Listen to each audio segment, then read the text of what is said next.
Paz e bem a todos os inscritos do canal do Frei Theo. No vídeo de hoje, irei abordar qual o ensinamento de Jesus sobre a ressurreição. No vídeo anterior, eu falei sobre a crença da ressurreição no Antigo Testamento.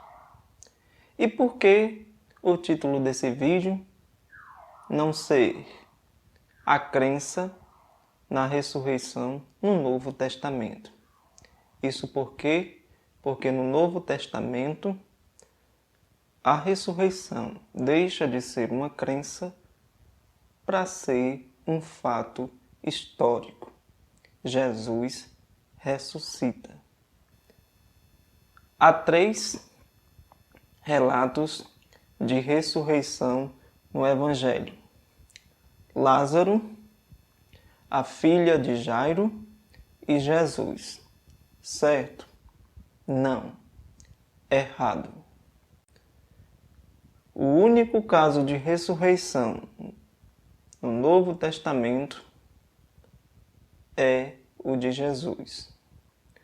Os casos de Lázaro de voltar à vida depois de morto, da filha de Jairo e todos os apóstolos pedindo a Deus para que voltasse à vida, são casos de milagre de revitalização.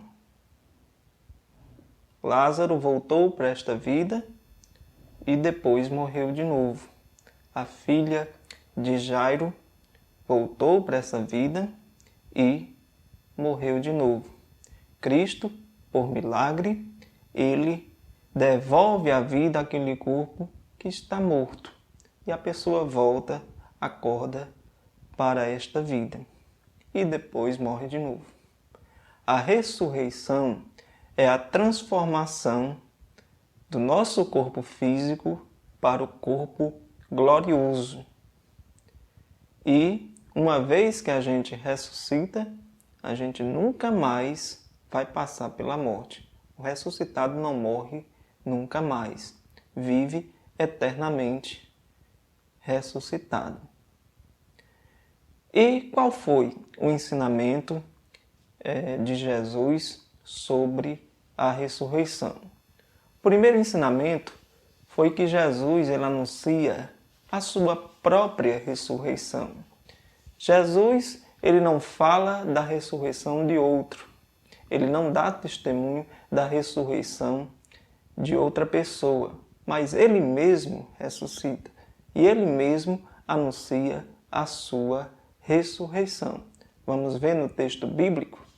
Mateus, capítulo 16, versículo 21.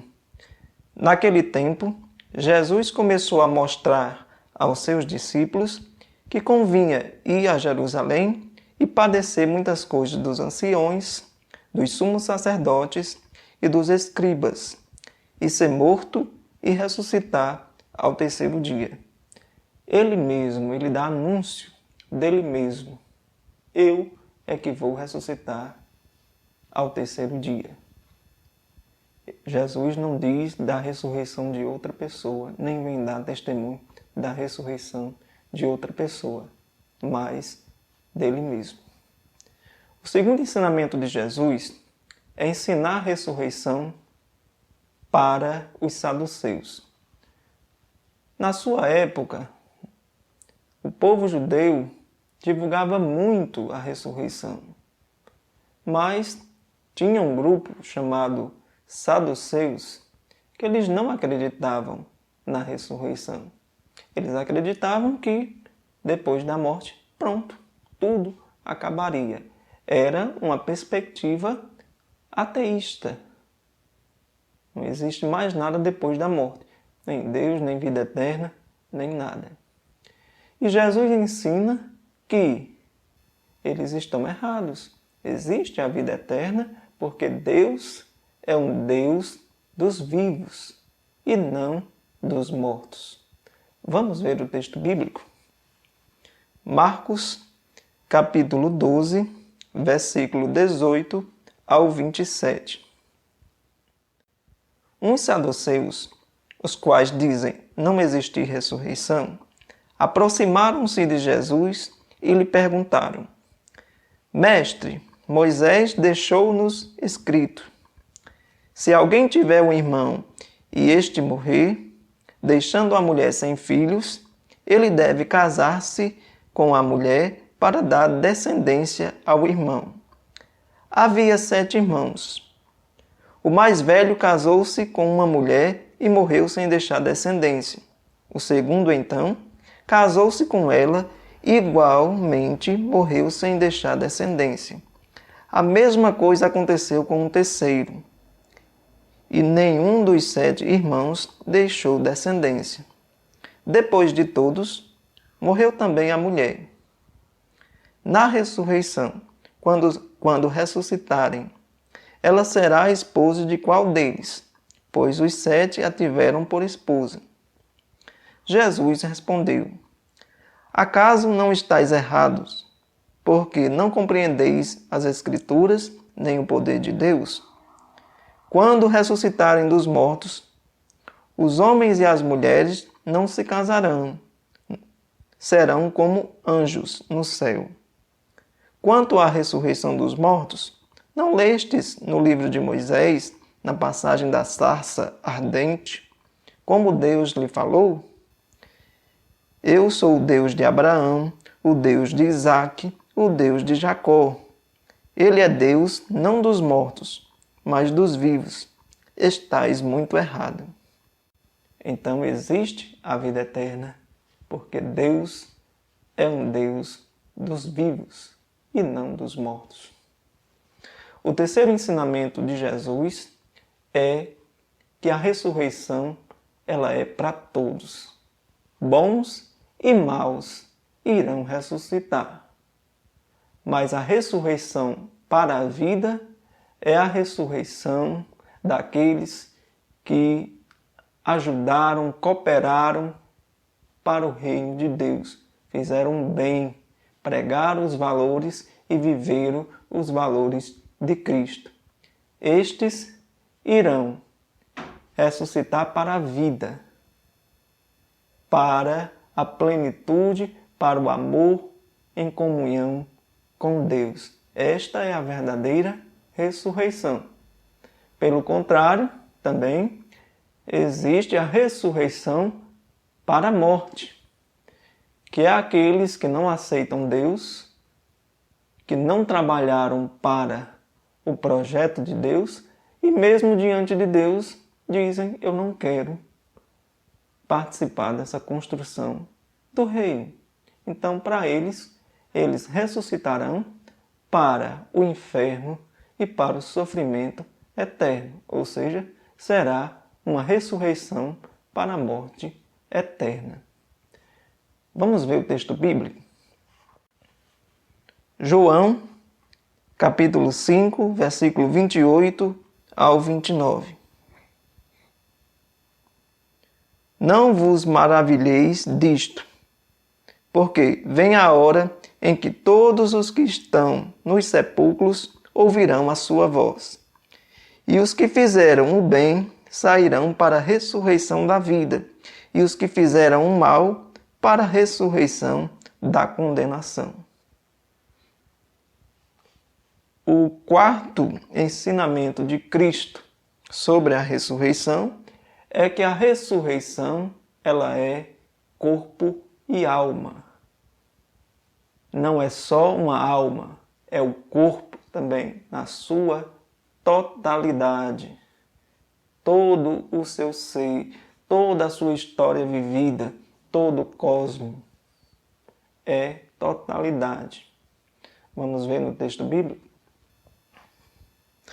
Mateus, capítulo 10, versículo 28. E não temais os que matam o corpo e não podem matar a alma. Temei antes aquele que pode fazer perecer no inferno tanto a alma e o corpo. Então, se vê que participará da vida eterna, corpo e alma, o ser humano ressuscitado, corpo e alma.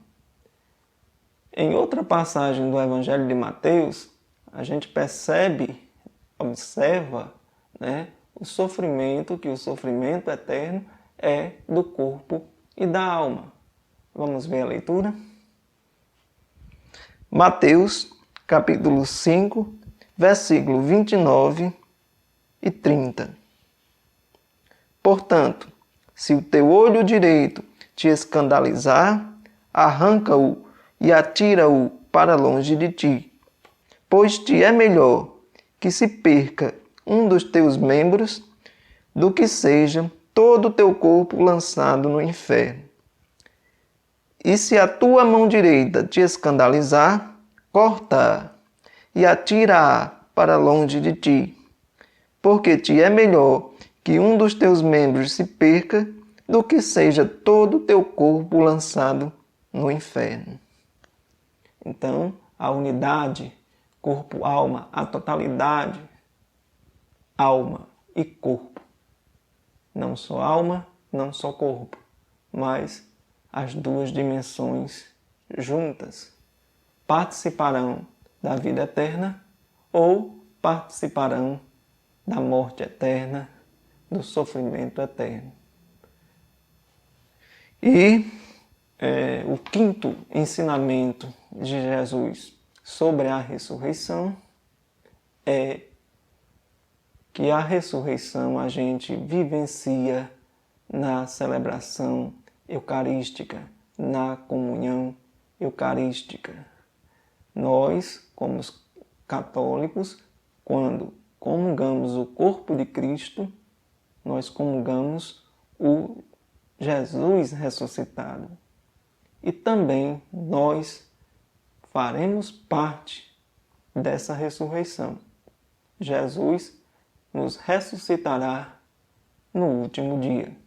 Vamos ver o texto?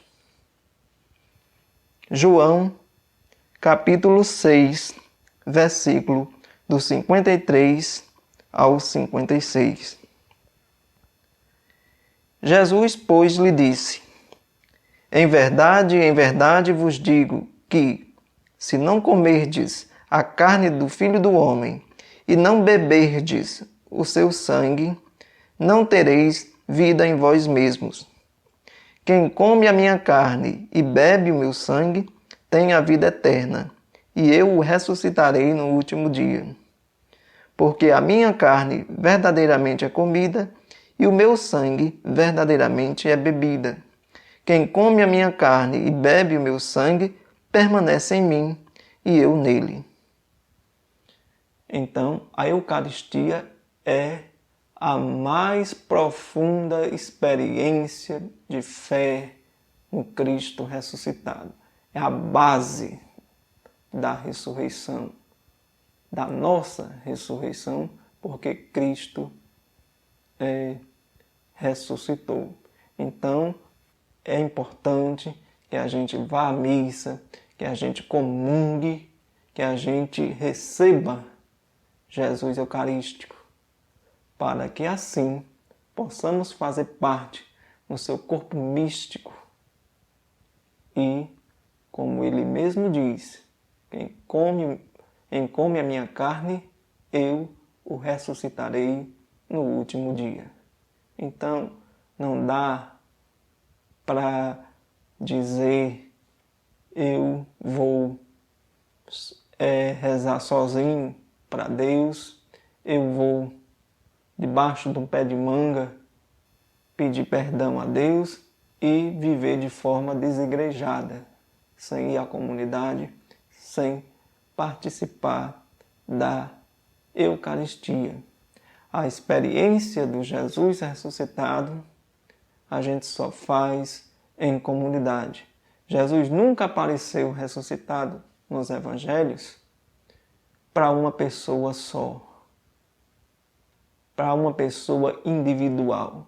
Ele sempre aparece no meio da comunidade, quando as pessoas estão reunidas em comunidade no domingo, no primeiro dia da semana. Então, fora da comunidade, você pode ter qualquer outra experiência com Deus.